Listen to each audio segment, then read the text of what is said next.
Таджики в международных новостях. Ситуации, которые удивили и настрашили. Подписывайтесь на обновления, точно будете в курсе всего самого интересного.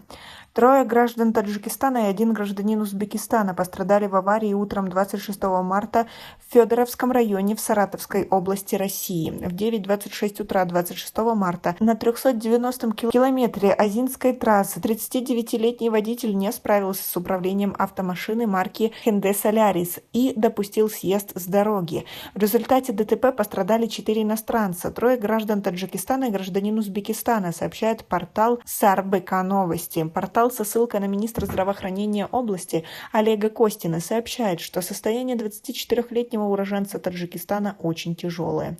Двое из пострадавших находятся в тяжелом состоянии. 24-летний гражданин Таджикистана получил перелом основания черепа и находится в коме.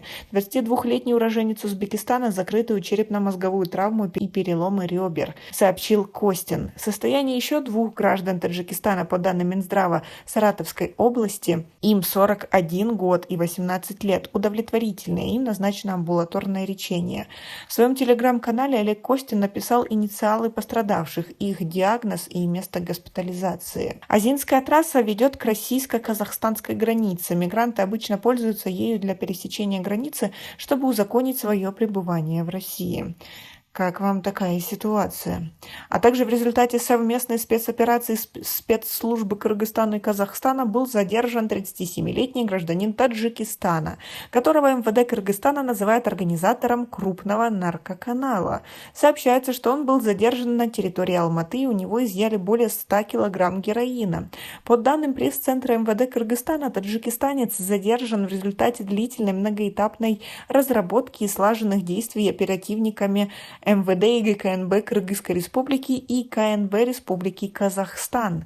Проведена международная специальная операция по нейтрализации деятельности международного наркосиндиката, который специализировался на перевозке и сбытии крупных партий наркотиков афганского происхождения через Кыргызскую Республику, говорится в сообщении. Также сообщается, что проводятся дальнейшие совместные мероприятия, направленные на установление других возможных участников наркосиндиката. Приемная стоимость задержанного наркотика на черном рынке стоит 1 миллион 190 тысяч долларов. Говорится в сообщении. Нехилая сумма, вы согласны? А в Госдуму Российской Федерации внесен законопроект об отмене гражданства России, приобретенного на основании подложных документов или ложных сведений. Документ проекта, который внесло Законодательное собрание Калужской области, опубликован на базе Нижней палаты парламента. В законопроекте предлагается считать основанием для отзыва полученного гражданства заключение фиктивного брака, а также предоставление недействительных сертификатов о владении русским языком и знании основ законодательства России. В документе отмечается, что факт использования подложных документов или сообщения заведомо ложных сведений должен устанавливаться в суде. Авторы законопроекта привели статистику, согласно которой в 2022 году в Калужской области выявили 203 случая возможного фиктивного заключения брака и 501 случай выдачи сертификата на знание русского языка тем, кто им в принципе не владел.